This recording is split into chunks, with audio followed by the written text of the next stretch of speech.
Hey guys, this is Zane from Death by Leisure Reviews, and today I'm going to be reviewing Xenoblade Chronicles. It was released over in the UK back in September, but I never got around to starting it until the Christmas holidays. It's being released in the US around March time, I believe, so I thought a review would still be kind of relevant. The story revolves around a boy named Shulk who receives a sword named the Monado. Two titans, the Bionis and the Maconus, collide in a war that knows no end. As the aeons pass, the lifeless bodies of titans remain, and life soon evolves on each world. The two main races, the Mechon, a race of robots, and the Homs, the humans, are locked in battle for control over the world. Seeing as JRPGs are usually story driven, I was quite intrigued to see how this would hold out. It's been called the JRPG of this generation, so it had to be great, I suppose. The story stays strong throughout the whole game. There's many twists and turns. It's quite interesting to see character development between the characters.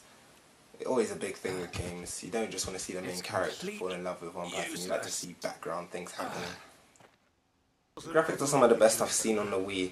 There's always an innate option to compare it with HD counterparts and just wishing it would be on Xbox or PlayStation 3. But with JRPGs, it's not really about the graphics, it's more about the substance, about the gameplay. And I suppose that's where Xenoblade shines. You can play for hours and not feel like you've been sitting there wasting your life away. I played this game with the Classic Control Pro. I know you can play with a nunchuck and the Wiimote, but when I think about it, it doesn't look all that comfortable to me. I know in England they released it with a red controller as a special edition. I'm not quite sure what the plans are for the American release, but if they have one, I advise you to pick it up, and if not, then just go get a controller anyways. Cause I think it's easiest to compare the fighting style with Final Fantasy XII with its live free-roaming MMORPG feel. You can see the enemies before you fight them. That means no random battles. You can pick your opening attack before you hit them, which can be quite useful because you can choose to maybe cast a buff on yourself beforehand. You can also run around to choose where you want to attack it, which is very useful because you get different damage depending on where you hit it. For example, if you was to hit it on its back, then you would deal more damage than if say you hit it on its front. This overall leads to a faster, more fluent, quick-paced battle system, keeps it fun for the 60 hours or so for the main storyline, and overall just adds to the experience. Xenoblade Chronicles is another game that makes you want to listen to the music. With all RPGs, there's always an element of music that just keeps you remembering the game years and years later. I remember playing Oblivion, I downloaded the soundtrack instantly and it's still on my iPod and iPad today. I never felt like there was too much of a grind with this game, which is a big point for me because based on my student lifestyle, I don't really have as much time as I used to just sit around and fight once and over again. Don't get me wrong, there is the odd occasion where you'll need to go back and fight to level up, but overall, I think it's a fairly normal difficulty. Xenoblade's areas are where this game really shines. The areas are huge. I can probably compare it with Skyrim with the sort for sheer size. It will take you forever to run from one side of the map, and the best thing is it's actually possible. There are so few loading screens that it never really comes to mind, and you can warp pretty much everywhere from the menu, which can pop up at any point, so there's no thought of, oh gosh, I need to go all the way back there, how am I going to get there? The fast travel is a blessing in this game. In all honesty, I also tried the game on the Dolphin emulator on my Mac, but there was a glitchy sound problem, and I'm pretty sure you can fix it, but seeing as I had the disc and a Wii, I didn't see the point. I just went for the easy route.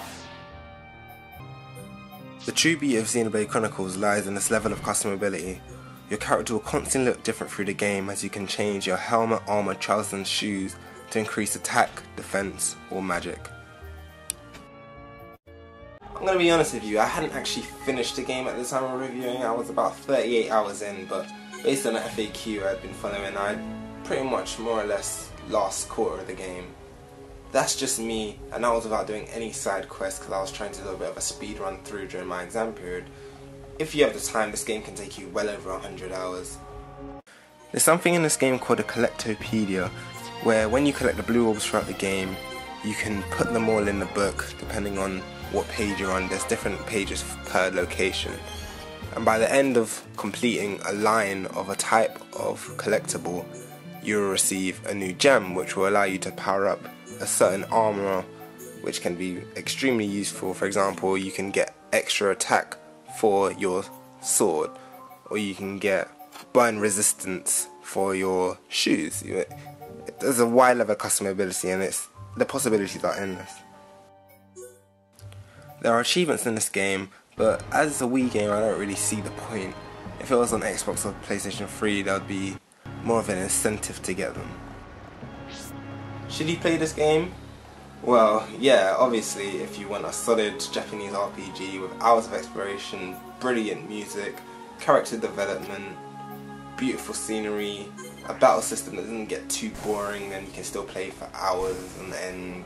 You shouldn't play the game if you're not one for Japanese RPGs. This is Japanese through and through, from the cheesy kind of love story you get in the background to just the types of monsters you see. Everything in this game screams Japanese, and that's what I like, but if you're not really that way inclined, I wouldn't really recommend it. It's also a very long game, so if you haven't got way plus 40 hours to play it, then don't bother. But you wouldn't be watching a review if you didn't like RPGs, so I say give it a shot if you still have your Wii. It's worth the try.